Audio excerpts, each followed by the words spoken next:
គេខាងផ្ទះសាតានេះមានចិត្តទៅពុកបងហើយចង់ហើយបានតែគេប្រព្រឹត្តរឿងគ្រប់យ៉ាងទាំងអស់ឲ្យលោកប្រសាឲ្យលោកសុខ័យ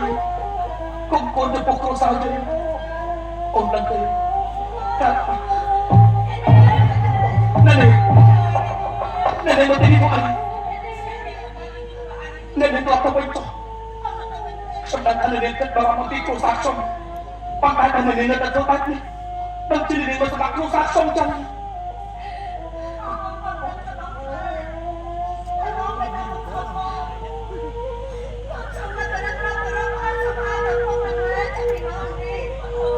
អរគុណហើយនេះតែនេះមានចាត់កំទុំគ្រួសារខ្ញុំសាប់បងណាសាប់បងគ្រួសារខ្ញុំគ្មានណាសាប់នេះទេ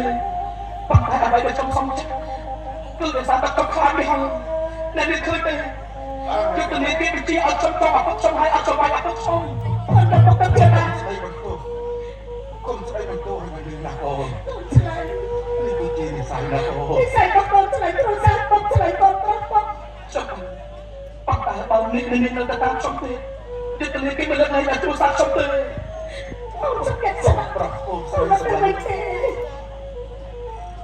ពុកមកដល់ផ្ទះវិញហើយពុក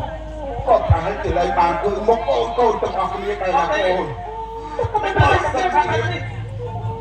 កូនចេះស្រឡាញ់គ្នាដូចនេះហើយកូនស្រឡាញ់គ្នានេះរហូតណាកូនណាកូនឪពុកឃើញនៅថ្ងៃនេះអញ្ចឹងរក្សាកូនពុកក៏និយាយឲ្យខ្ញុំទៅអូនចាពុក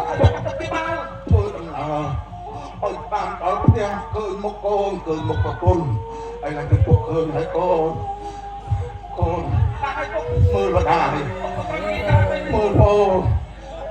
ចិត្តlạiនេះណាកូនអត់ទេ